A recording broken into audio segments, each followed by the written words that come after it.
délégation. Et l'on discerne le Togo.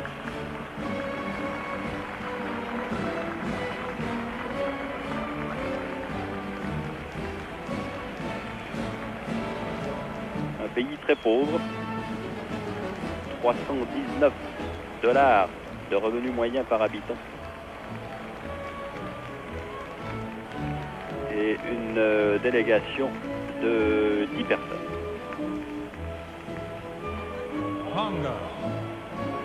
Tonga, un nouveau venu dans la famille olympique, admis cette année comme membre du CIO. Tonga, une région qui comprend 169 îles volcaniques, dont 45 sont inhabitées. Ces îles qui sont situées dans le sud-ouest de l'océan Pacifique. Bien sûr, la première participation olympique pour Tonga, dont on relève la tenue assez nouvelle de sa délégation. Trinidad et Tobago, dont on rappellera la médaille, l'unique médaille d'or, mais quelle médaille d'or obtenue par Ashley Crawford en 76 sur le 100 mètres, dans l'épreuve du 100 mètres. Et ici, il faudra suivre de près dans le 400 mètres le spécialiste de la Trinité, Michael Paul.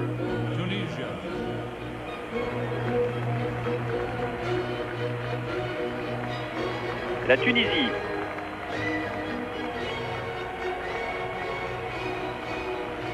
La Tunisie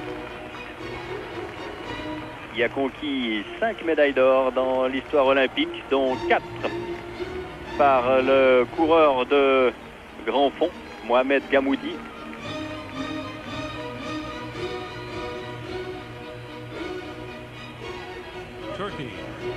La Turquie,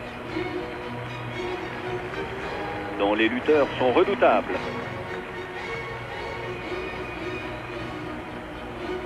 Dans les deux styles, dans la lutte libre et dans la lutte gréco-romaine.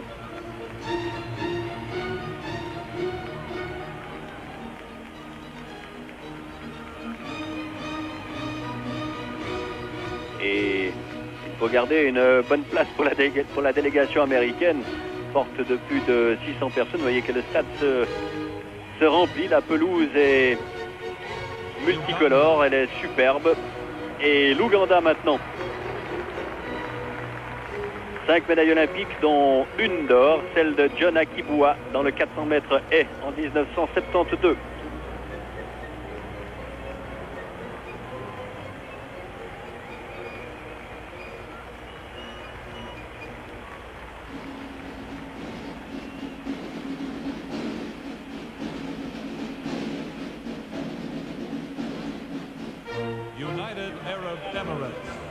La délégation des Émirats arabes, formée de nombreux groupes ethniques, l'Arabie bien sûr, d'Iran, du Pakistan et des Indes.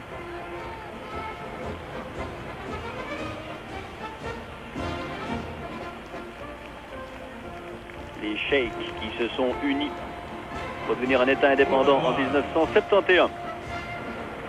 L'Uruguay. 2 médailles d'or dans son histoire, toutes deux dans les tournois de football olympique en 1924 et 1928, avec un basketteur toutefois, en qualité de porte-drapeau. La tension monte, on attend bientôt les États-Unis, mais il faudra encore patienter quelque peu.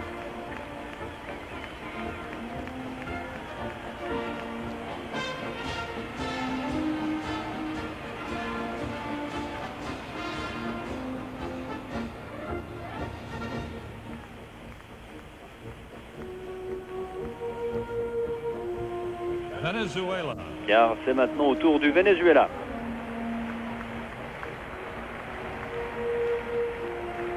Dont les meilleurs espoirs sont un boxeur, Jesus Poole, le coureur de 800 mètres William Wike et le nageur Alberto Mestre, qui est surnommé El Tiburon. Le shark, le requin, si vous préférez.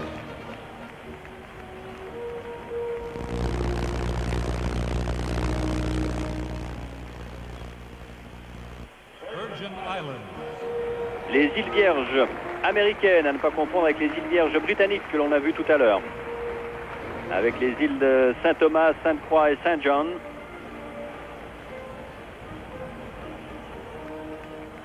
Qui appartenu auparavant au Danemark. Dont les habitants ont la citoyenneté américaine depuis 1927, mais tout en gardant leur indépendance, un représentant de ce pays à la Chambre des représentants aux États-Unis, sans avoir disposé toutefois du droit de vote. Western Samoa, dans le sud de l'océan Pacifique. L'ancienne colonie britannique, jusqu'à ce qu'elle devienne colonie néo-zélandaise en 1914 et qu'elle obtienne son indépendance en 1962. Le Nord-Yémen.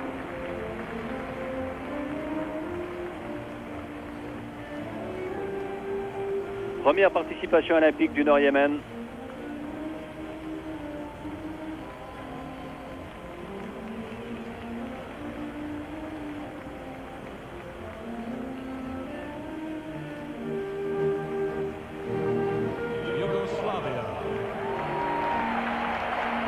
Et une clameur pour la Yougoslavie, pour les Yougoslaves, qui ont organisé les derniers Jeux d'hiver de Sarajevo.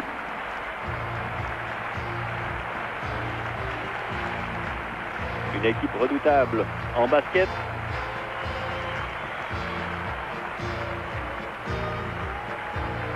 Avec également quelques spécialistes de natation synchronisée, cette nouvelle discipline, une des nouvelles disciplines. L'imposante délégation yougoslave.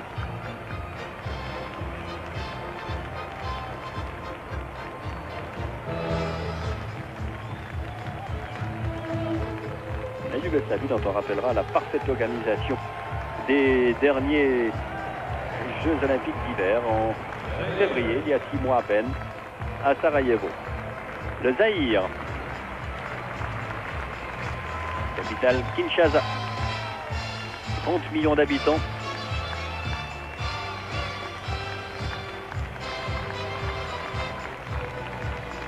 Zambia. La Zambie.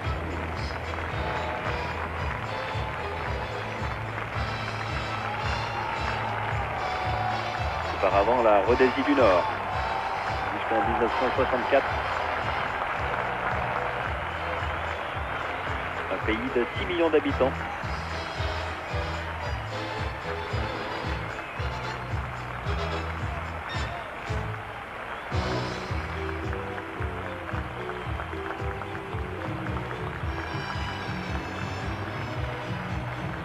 Zimbabwe.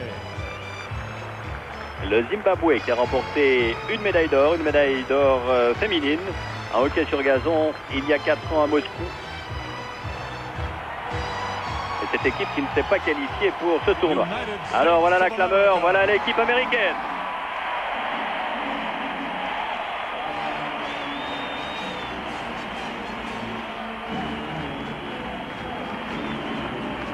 L'équipe américaine qui fait son entrée maintenant.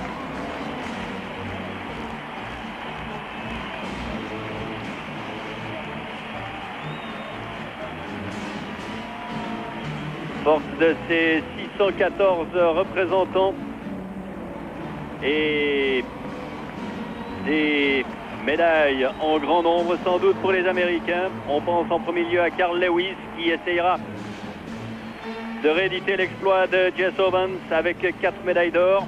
Et c'est Erd Burkey dont il faut vous raconter l'histoire. Erd Burkey qui est un lanceur de marteau qui, après les Jeux de Mexico en 68, avait arrêté la compétition à la suite d'un accident. En effet, il avait mal dirigé son marteau qui avait été blessé sa femme. Et à la suite de cet accident, sans doute traumatisé par cet accident, Burkey avait décidé d'arrêter la compétition. Mais sur la pression de sa femme et surtout de ses enfants qui lui ont dit « Mais papa, il paraît que tu es un bon lanceur de marteau, on aimerait bien te voir une fois à l'œuvre ». Eh bien, dans une typique histoire américaine, voici le président Ronald Reagan debout pour saluer la délégation de son pays. Burke a décidé de reprendre la compétition et cela lui a si bien réussi qu'il est cette année un des sélectionnés olympiques, lanceur de marteau, et l'honneur de porter le drapeau du pays qui organise les Jeux olympiques est un très grand honneur aux États-Unis. Et c'est, je ne dirais pas à l'unanimité, mais avec 20 voix sur 21, que Birdcake, que vous voyez brandir ce drapeau américain d'une seule main, a acquis cet honneur.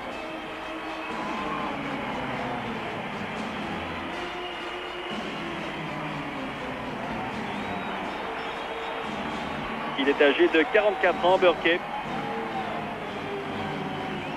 Et puis, si l'on parlait tout à l'heure de Carl Lewis, on évoquera également Edwin Moses.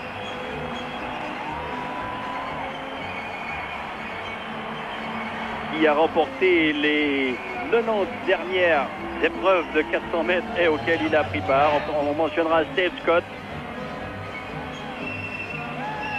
Marie Decker, Evelyn Ashford pour les athlètes, et puis l'équipe américaine de gymnastique féminine, en tout cas, que l'on dit très très forte.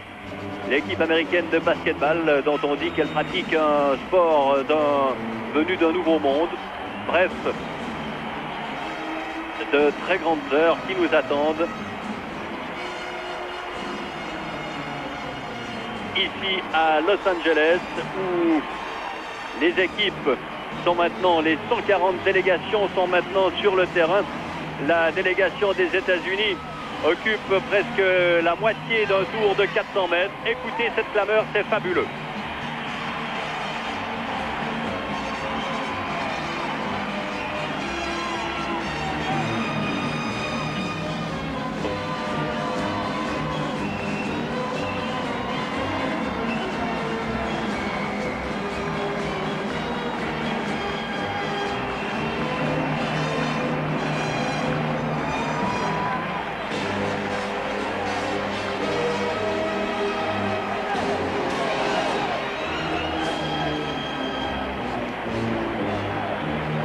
Et bien malin qui pourrait dire lequel des 614 athlètes n'est pas là, puisqu'il sera celui qui est désigné pour arriver et pénétrer sur le terrain avec la femme olympique, pour autant qu'il s'agisse d'un athlète qui n'est même pas sûr. Et c'est un jeu surprise auquel Boris se fera un plaisir de jouer d'ici quelques instants.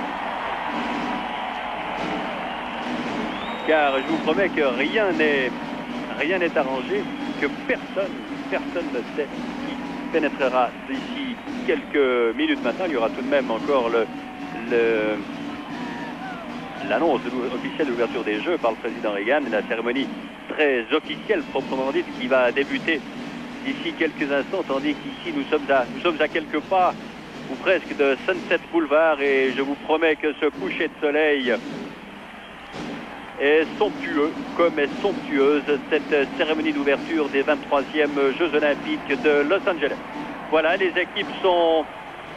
délégations sont toutes dans le stade maintenant. Les Américains sont en train de terminer, de se mettre en place. Tout cela se fait typiquement à l'américaine, à la californienne, dirons-nous, dans un esprit extrêmement cool et relax. Très bon enfant, mais une fête très réussie, qui n'est de loin pas terminée. Encore 3 quarts d'heure environ de cérémonie à peu près.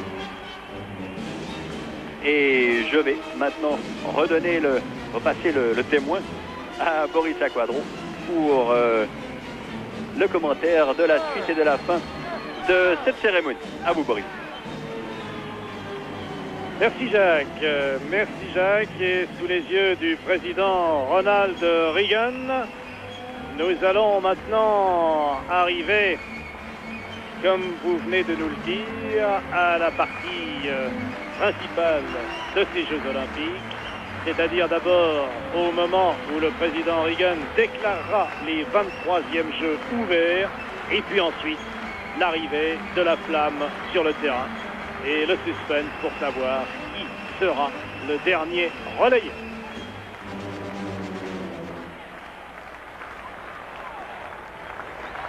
Ladies and gentlemen, assembled before you are the finest athletes in the world, the competitors in the games of the 23rd Olympiad.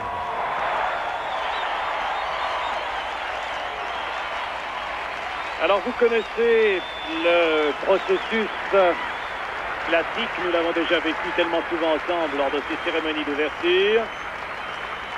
Le président du comité d'organisation va souhaiter la bienvenue au président du CIO, M. Samaranch, et M. Samaranch invitera le président des États-Unis à déclarer ouverts les Jeux Olympiques.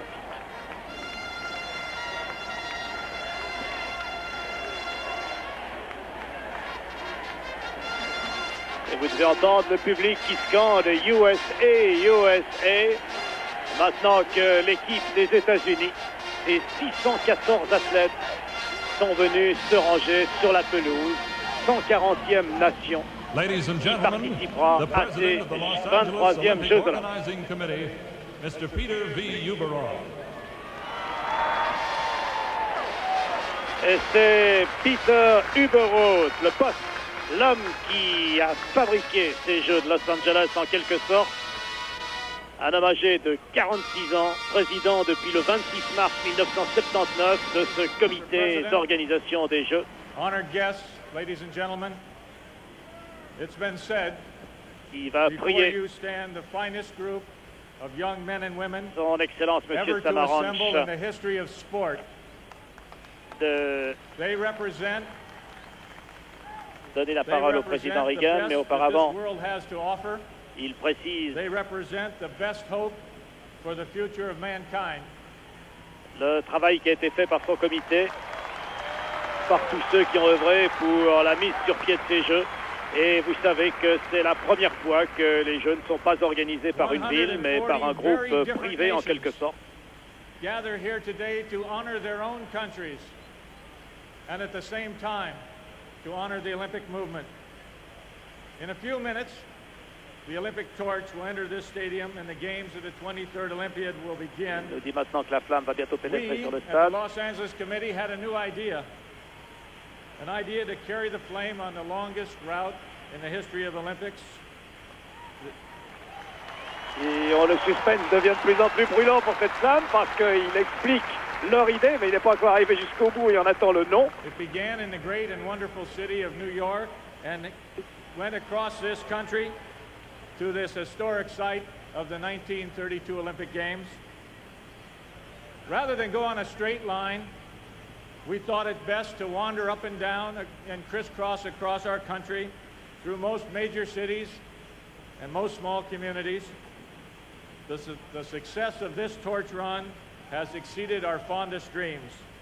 Millions and millions and millions of our fellow Americans stood by along the roadsides, Il cheering précise the que des runners. millions et des millions d'Américains étaient massés le long de la route lorsque la flamme a traversé le pays de New York jusqu'à Los Angeles. These Americans had two messages to give to the world.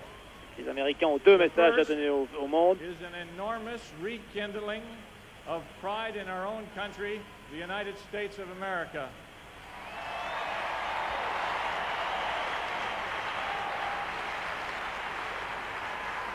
C'est le sentiment de fierté des États-Unis, c'est le premier More message. importantly, these millions and millions of people turned out along the way to express a friendship and a love and a caring for all nations of the world. Des millions de personnes massées le long de la passage de la flamme ont voulu exprimer leur amitié et leur amour pour tous les peuples du monde.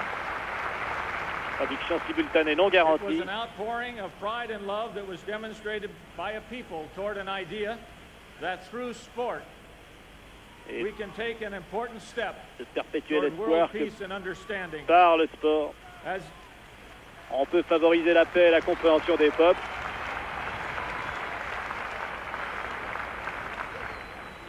As these games are about to begin, we must thank the thousands upon thousands of people in Southern California who have dedicated years of their lives to this games, and especially during the next 2 weeks, they will dedicate their lives to make these a great games for the athletes Et of il the world. précise qu'il faut penser aux milliers de Californiens qui travaillent pour ces Jeux et qui vont travailler durant ces 2 semaines.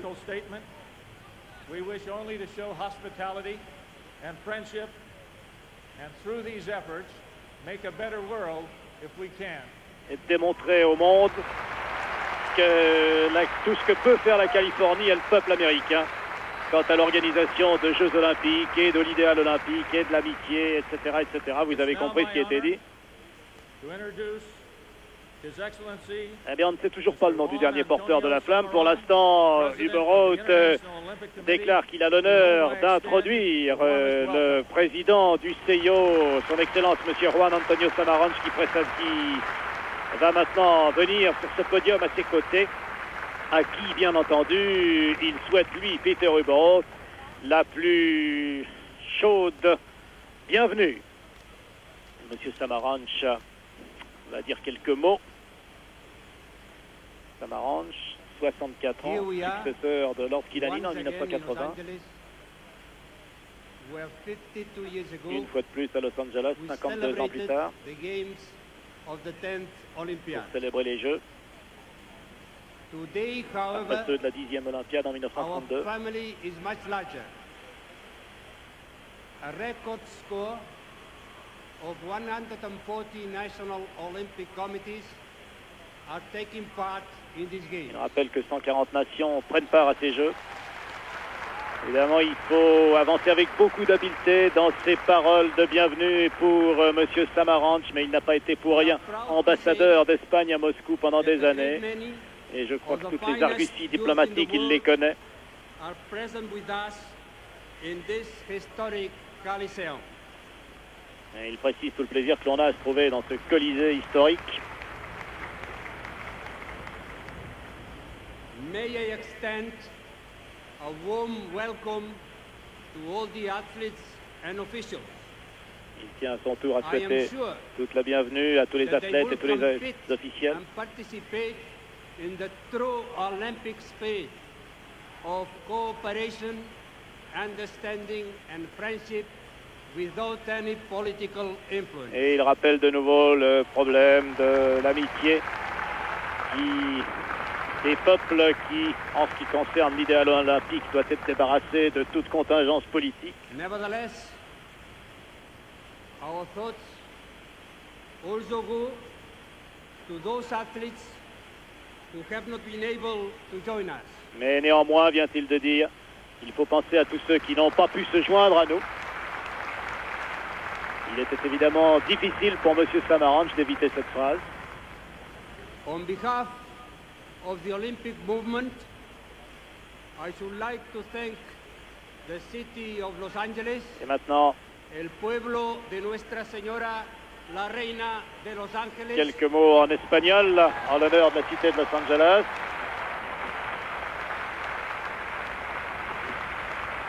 Et il vient de donner en espagnol le nom complet de la cité de Los originally Angeles. called the state of California, and the entire nation for receiving us with open arms.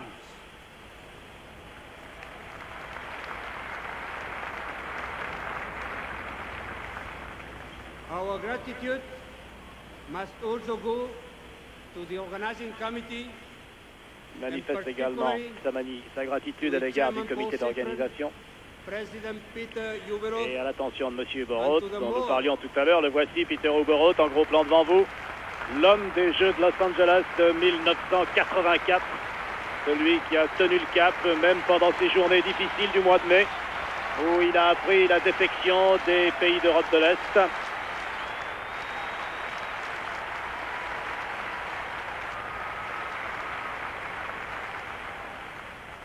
and also to the more than 50,000 volunteers who are giving so much. Et il remercie également les quelques 50 000 volontaires qui contribuent et qui vont contribuer au succès de ces Jeux. Et je crois que maintenant, M. Samaranch va prononcer la phrase traditionnelle. Voilà. Il a l'honneur, dit-il, d'inviter le président des États-Unis, M. Ronald Reagan, de proclamer les Jeux de la 23e Olympiade de l'ère moderne ouverte. Et voici M. Reagan. Il a exactement 16 mots à prononcer. En fait, il en prononcera 17 parce que le nom de la ville est en deux mots Los Angeles, et ces mots vous les connaissez. Je déclare ouvert les Jeux de Los Angeles pour célébrer la 23e Olympique de l'ère moderne, la 23e Olympiade de l'ère moderne. Écoutez le président Reagan qui déclare les Jeux ouverts. The 23rd Olympiad of the modern era, I declare open the Olympic Games of Los Angeles. La déclaration solennelle est faite, il l'a un peu inversé, mais les 17 mots étaient là, il n'avait pas droit à un mot de plus. C'est une formule traditionnelle qui a toujours été respectée par tous les chefs d'État qui ont ouvert les Jeux. Et les Jeux sont maintenant déclarés ouverts, alors maintenant le suspense monte toujours plus, la flamme va pénétrer sur le stade. Pour l'instant, c'est l'hymne olympique de Spiros Samara que vous entendez, on le connaît bien, qui a été joué pour la première fois en 1896 aux Jeux Olympiques d'Athènes, les premiers de l'ère moderne, cet hymne qui est joué lors de tous les Jeux. Et la flamme, tout ce qu'on sait, c'est qu'elle sera escortée. Voilà d'abord le drapeau. C'est le drapeau olympique qui pénètre maintenant sur le stade, qui est escorté par des finalistes et médaillés américains de Jeux précédents. Nous allons vous donner leur nom. Il y a là Hugh Matthews qui a gagné la médaille d'or et la médaille d'argent. D'abord c'est Bruce Jenner. Oui, alors je ne sais pas dans quel ordre ils sont. Donc Bruce Jenner, le champion du décathlon de Montréal. Voici Hugh Matthews, médaille du sprint en 1964 et 68. Barry O'Brien, le multiple champion olympique du lancer du poids, le nageur John Naber, le grand homme des Jeux de 1976 à Montréal, Sammy Lee, le plongeon, Pat McCormick, également médaille d'or du plongeon en 1952, Richard Sandoval, un boxeur, Al Horter, 4 médailles d'or lors des Jeux Olympiques.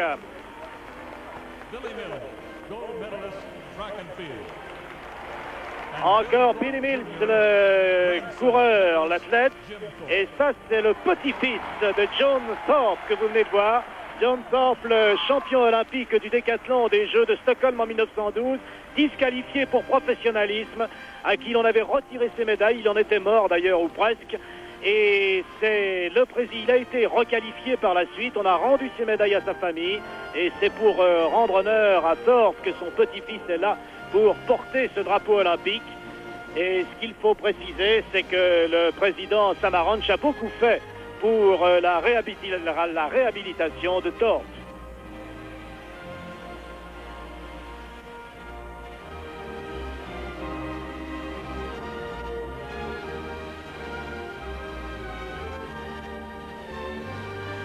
Oui, Jacques Deschenaux me rappelle, effectivement, il a raison. Je l'avais oublié parce que ça paraît naturel et il fait des choses auxquelles on ne pense pas. Que Jim Thorpe, bien entendu, vous le savez, était un Indien, c'était un peau rouge et il s'agissait également de, non seulement de le réhabiliter lui, mais également l'honneur de la nation indienne. Et vous savez l'importance que ça peut représenter aux États-Unis. Alors, l'on attend toujours maintenant l'arrivée de la torche. Je vous disais tout à l'heure qu'on pensait éventuellement à Nadia Comaneci. Ça, c'est un suspense qu'on n'a jamais vécu lors d'aucune cérémonie d'ouverture de Jeux Olympiques. Je vous rappellerai simplement en attendant ceci qu'en 1964 à Tokyo, la torche avait été portée pour son dernier relais par un garçon de 19 ans qui était né à Hiroshima le jour où la bombe avait explosé. Il s'appelait Yoshinori Shakai. En 1968, c'était la première femme à qui incombait l'honneur d'être la dernière relayeuse de la torche. Il s'agissait de Enriqueta Basilio. En 1976, pour la première fois, on avait eu 2 athlètes, 2 Canadiens, Sandra Henderson et Steve Prefontaine, qui avaient allumé la vasque olympique du Stade de Montréal. En 1980, pour la première fois, le dernier porteur de la torche n'était pas un athlète, donc d'athlétisme, c'était un basketteur, c'était Sergei Bikov. Alors en tout cas, une chose est certaine, on parlait de Horter, ça ne sera pas Horter, puisque Horter, il est là, il porte le drapeau qui va être hissé maintenant au bas. On a parlé donc de Nadia Comaneci, on a parlé de Rafer Johnson. Eh bien, les paris sont ouverts. Peter Uberroth a dit les gens le reconnaîtront ou la reconnaîtront sans aucun problème. Alors, on va le savoir d'ici quelques secondes. Mais pour l'instant, c'est le drapeau olympique qui monte au mât.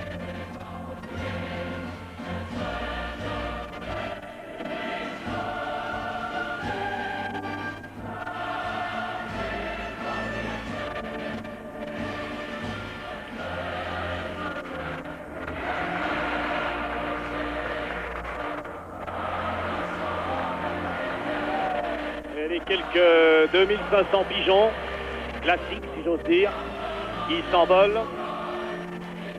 Il ne manque plus que la flamme olympique.